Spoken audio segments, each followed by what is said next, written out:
Crystal Beast with arch nemesis, Dinosaurs, and more little fish in the night sky.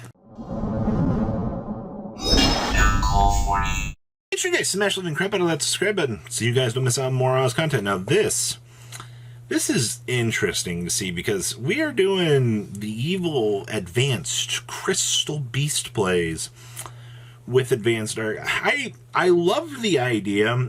As long as you can see the Advanced Dark, you can do all of these incredibly ignorant plays with the Advanced Crystal Beast. Like, these cards actually are amazing, but the problem is if you don't see the Advanced Dark, I think my problem is it doesn't really put you in a strong position. But once again, if you do see this card, you're able to do all sorts of this cool, crazy stuff. I see that we're also playing one copy of Crystal Master for the good old pendulum scales.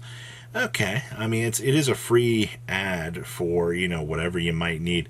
As many search options as you want with this deck. Okay. Droplets for board breaking, sure. We do play the one Rainbow Salvation. I feel like that's pretty normal. Build's also citing one copy of the Crystal Miracle. Okay, so basically, how fast can we combo with this, I guess, is the real question. We actually are also playing the stupid Secret Village of the Spellcasters. Well, you know, technically, another deck in the room that can acquire a spell negation setup. It feels really good. Also, 45 cards with only 3 hand traps in it. You're definitely relying more on the board breaking side of things with the droplets and the talents than anything. I think that's important. Also, you know, post side decking, you're able to bring in a lot more of this anti-meta help for you to make sure that, hey, we can actually do our thing here. You know, when you look at Crystal Beast, the deck always feels very fragile, but to be honest with you, Golden Rule is such a broken card for getting the chance to do your full combo lines. Like, I understand. So good stuff to see this doing well. All right. How much more basic do we get out here in terms of your dinosaur department? Because, you know, we just got Kaito Patara. Like, I personally love this card. I think that Kaito Patara being able to get the free polymerization is actually kind of insane, all right? Like, as long as you want to play dinosaurs, it's amazing that, like, 2 built-in cards into the main deck to be able to have this beam out a field spell that you need is actually pretty crazy. Now, you're going to notice a couple things here. The only real field spells that we're playing here are Dragonic Diagram and the Secret Village of the Spellcasters. Now, typically, you've seen a lot of these builds actually pushing for, you know, the good old Lost World BS for the token generation to punish the opponent, but not in this case. All right, the fact that you can technically beam out this to go get the Listogasm for the extra grips, or if you want to Secret Village lock your opponent while sitting behind something like a Dahark, you can. And then you can create the simplest game state based on this, but you've also got the explosiveness of dinosaurs backing you up. And like, if you've got an Ultimate Conductor sitting on a Secret Village, like, what in the hell are you supposed to do, man? Like, they're going to control your one summon, and unless you have, like, a board wipe or something insanely stupid to, like, try to clean this problem up, like, it really just depends on how much gas extension combo lines that you're actually going to be able to come up with to get things going. And I don't think the answer is, I don't think there's enough Yu-Gi-Oh! Gas to, I don't know, play through some of the crazy boards that this deck looks like it can make. Hello, friends. I'm really glad to see that Ghoti is back at it again. So, I do want to say, first and foremost, I've enjoyed keeping up with the innovations of Ghoti, all right? Like, for as many people out here that told me that I was stupid, batshit crazy for playing the White Sardine package in the deck or even talking about this, it certainly has seemed that this build has had the most success, contrary to all the white cards are awful in this deck.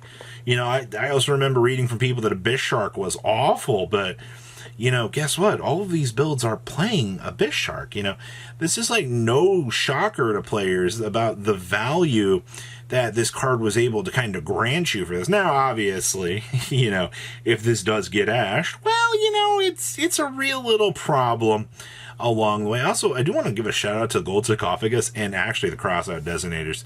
Not only do these crossouts give you the ability to, you know, cross out a defensive option that you might need, you can also use these very offensively in this deck. You know, you got to cross out one of your pieces to be able to trigger during the next standby phase. You can do that, all right? Multi-purposing assets are always going to be very, very strong. That's why, like, I didn't like cross out in this deck, and I started to see more and more people testing the idea of crossing out, you know, hey, you ashed me at a key point, I need to cross out, you know, or, you know, maybe you hit me with a draw, or, you know, hey, what if I cross out my, you know, fish to be able to extend it through on the next standby phase for the trigger to make the synchro jump for a board wipe? Okay. Also, most of these builds have been citing the Dimension Shifter. Shifter's a good card, but Ghoti, it's not that Ghoti doesn't really want it, it's just, I don't feel like Ghoti feels like they need it. You have everything you need right here in this incredibly strong card. So, good stuff. All right, what else we got back here? What in the world is this? What are we doing here? How did we get to the point of playing Kashtira cards with Earthbound cards? Well, I believe that the answer lies in the fact that these guys are level 7s. And this is a level 3 tuner monster. Oh boy, I can only imagine the little fun options and things that you're able to kind of get through in a build like this. Only because of, hi, Harmonic Synchro Fusion, how are you, man? You know, also, Shen. Alright, I'm not even going to get into the logistics of analyzing this. The only things that you need to understand here are Kashtira cards are incredibly strong right now. Birth, Fenrir, and Unicorn here, the 3 Goon Squad, are here to exist to control the field for the mid-range game. Your secondary package up here, these Earthbound guys, are going to be attempting to do the little access points through the Synchro combo line so that you can, guess what, get to the secondary layers for your deck to be able to do things. Then, which brings us down here to the extra deck options. I mean, Shanger Era. Shanger is not going to lock a whole bunch of zones anymore. That's just not how this works at the moment. Like, Shanger Era is a good card just to beam out, you know, a Fenrir or a Unicorn along the way. But that's going to be about the maximum value that you're going to get off of it. Also, hey, guess what? This card's still incredibly good. Actually, I think the fact that you have such a strong base with this, the Earthbound package just feels more splashed in here than anything, just to try to give you some little extra adjustments down here in the extra lines of play. So, okay, I like it. It's original, that's for sure. What else we got back here? Huh.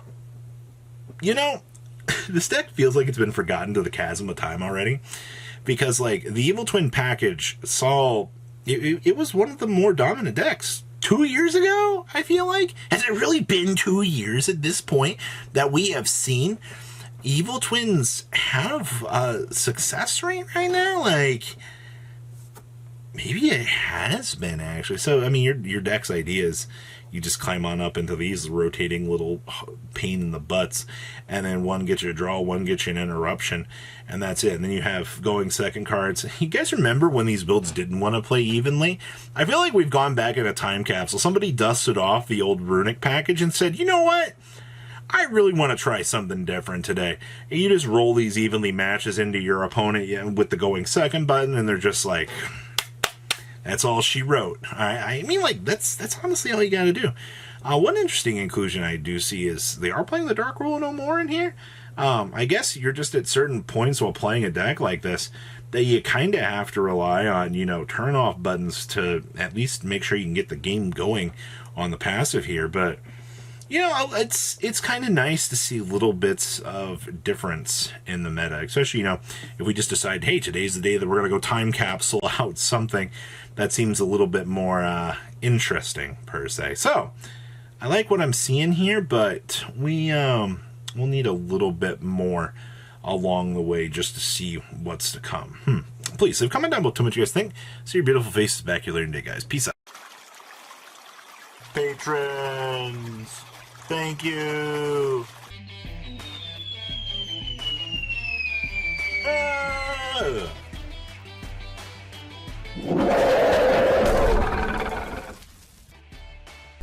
Thank you so much for watching. Check out these other videos.